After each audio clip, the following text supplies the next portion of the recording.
আমার অনুরোধ, তুমি আল্লাহর ওয়াস্তে আমার জন্য, আমি তোমার কাছে কিছু চাচ্ছি না, আমি তোমার কাছে চাচ্ছি এক বিন্দু হইল তুমি তোমার বিবেকের সাথে বুঝাপড়া কইরো, যা করছো তা ঠিক কি।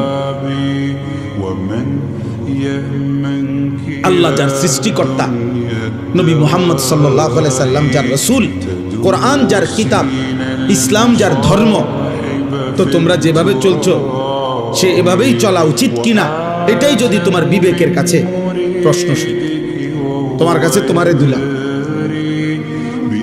প্রত্যেকটা কিশোর যুবক তোমার বিবেকের কাছে তোমাকে দিল।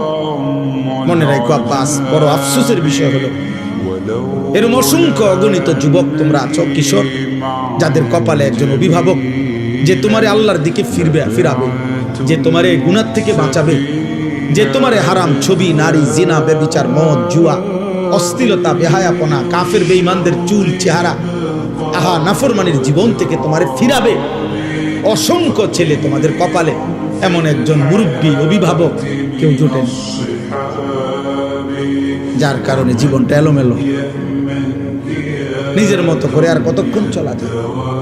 আমরা কিতাবে পড়ছি, শেখ সাদি রহমতুল্লাহ আলাইহি, পৃথিবী বিখ্যাত বুজুর্গ ছিলেন, আল্লাহর ওলি। শেখ সাদি রহমতুল্লাহ আলাইহি বলেছেন, ইন্না মিন আযমি নিআমিল্লাহ আলা আবদিহি আন ইউওয়াফিকাহু লিসুহবাতিল আখিয়ার।